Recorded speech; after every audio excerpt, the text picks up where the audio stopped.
Hi, I'm Jim Dennis, PGA professional here at Lost Lake Woods Club in Lincoln, Michigan, and this is our junior golf camp that we've been running now for 16 years.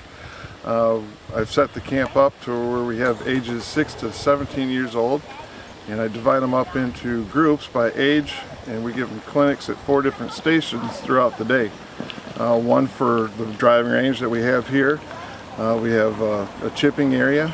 We have putting instruction, and we also have rules and etiquette instruction in the golf house. In order for this event to happen, I needed a lot of help from volunteers, and I have the privilege of having several parents, better players, and teachers and coaches of the game that help me out. Sage, is this guy your best teacher? No! What way? Oh. You're supposed to say Jim Dennis, our head golf. Yes! Yes! Come on, here now. Who's the best teacher in the land? Oh well.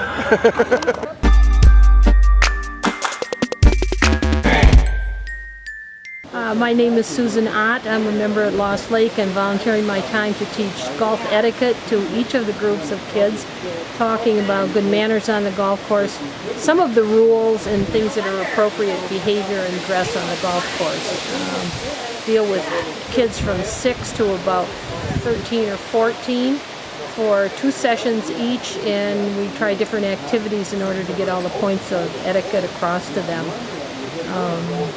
So far we've had several children that come back every year, so we have to vary the etiquette course a little bit from year to year and review things so that they don't get bored with it all. Last year I had each one of the kids design a hole for the golf course, and we put it all together on a piece of butcher paper and designed our own golf course. Well, great. Well, it's my understanding that you feel that lessons are better retained if you have right after you have a cookie immediately after the lesson. Yeah, the cookies in the juice boxes help everybody retain everything, and hopefully they use good manners and take care of their trash when they're done with it. Hey, mister, those cookies were for the kids. I know, mister.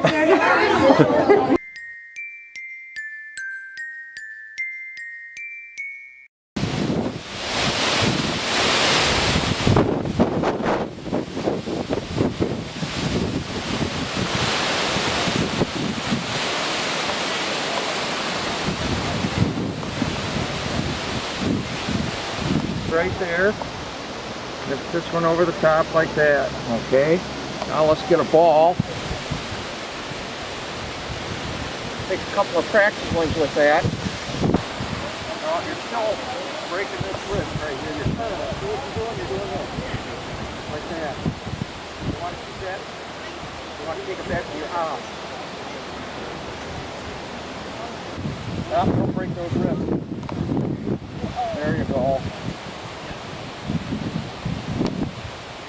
Well, you don't have to do it so hard, just nice and easy, but you don't want to cock that wrist. That's better, you choke down good, yeah. Yeah, you know, I think what your grandpa says is good, but why don't you try this just for me, just for the heck of it? Yeah, put it in your stance like this, Not off that back foot. There you go. That's a good chip. You really don't want to get it. Just leave those there. Everybody go out, pick up balls, put them in your basket.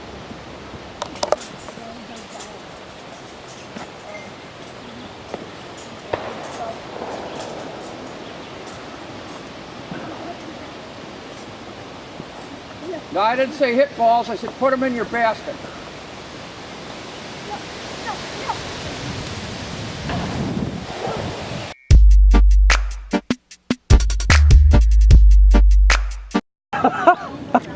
You know, there's a few things we cover in a short half hour, and we cover three things. We cover the stroke, everything from grip to the way in which one comes over and through the ball. The next thing we do is we talk about how to line up a putt, the difference between aiming and preparing for distance. We teach them that, in fact, distance is the most important aspect of lining up a putt.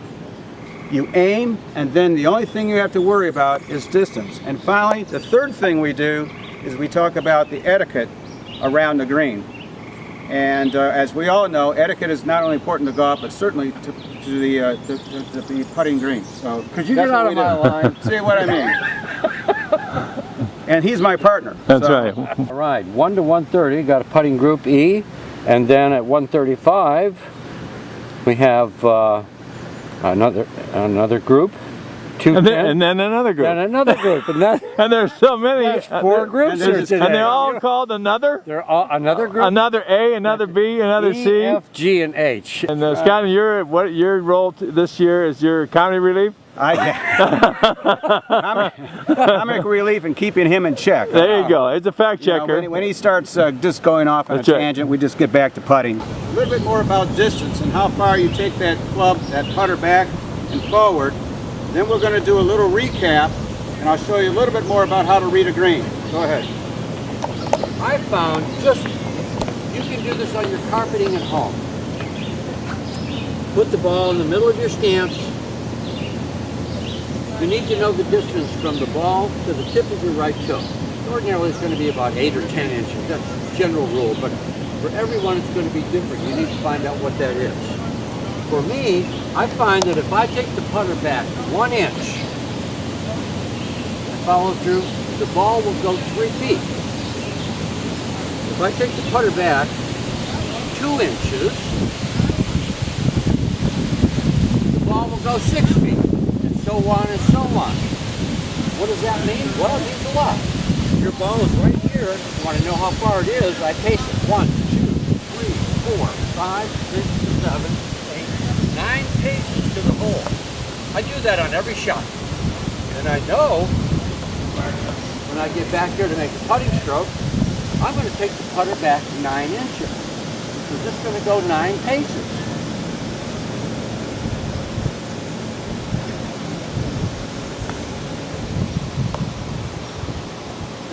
Anyway, you want that same stroke every time. Notice I'm not turning my body, I'm swinging from the shoulder. And the amount of pressure you put on that putter you come through, that's going to change because all of you are a different height and different strength. So the amount of pressure you put on that putter will be different. And that only comes with practice. Not bad. Not bad. Good aim. Now you just got to work on that speed, but that's not bad. How much pressure you put on that club?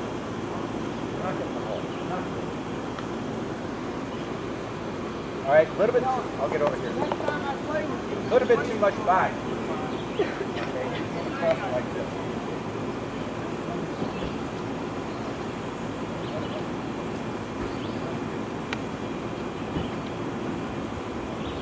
That was nice.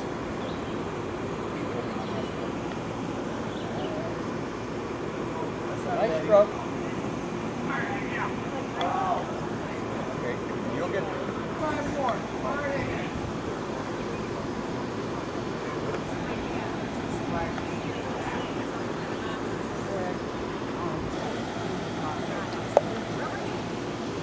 Not bad. That was fun. Look at this. There. You don't want to be stiff leg. You want to have a little flex. Not a whole lot, as Dr. Joyce said, but everything has to be loose. You have to feel comfortable. Take it back 2 inches and let it go. Only 2 inches now, not 8. You're getting a lot of variation.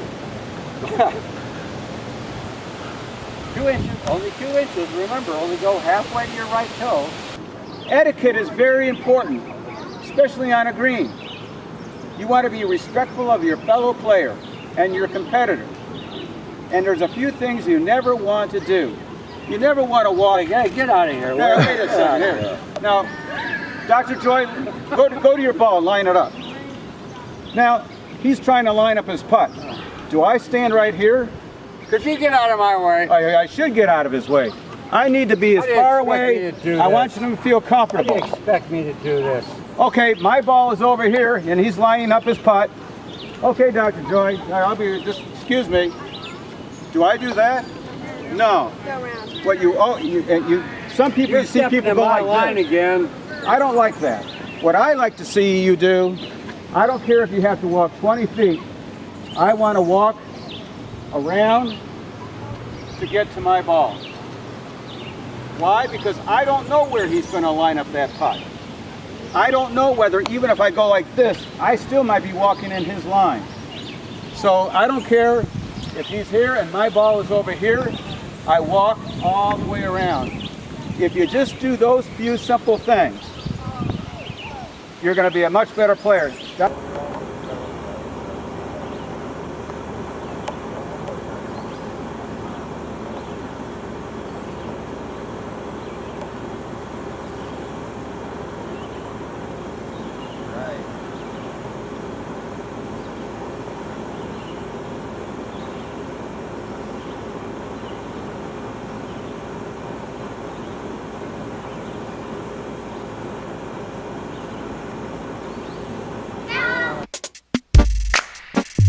We've got a lot to cover in a real short period of time. Remember when we were talking about last year, we had you remember a word. Who remembers that word? You had to frame it up first. Gas. Gas. What's it stand for?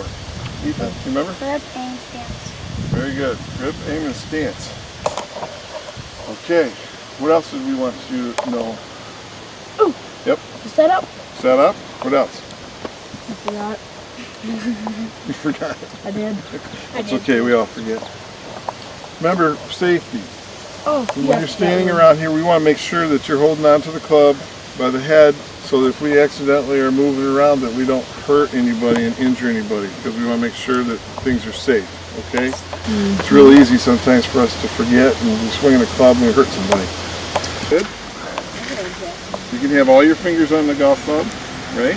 That's a baseball grip. You can have an interlocking grip with the forefinger and the last finger, right? Or you can have the overlapping grip, okay? Check your setup. Float the club towards the left hip, and swing, nice and easy. Hold your finish.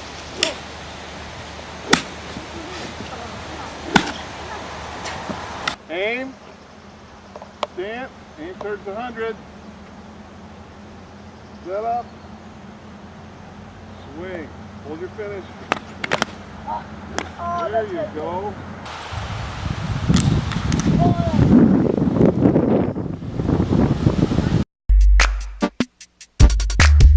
How we get people on or off the golf course during a thunderstorm. We had a quick storm running in yesterday, so we blew our whistle, which 3 times in order to get the kids off the golf course and off the driving range and into a safe facility. Because the parents are always worrying about the safety of their kids, and we had everything handled quite well.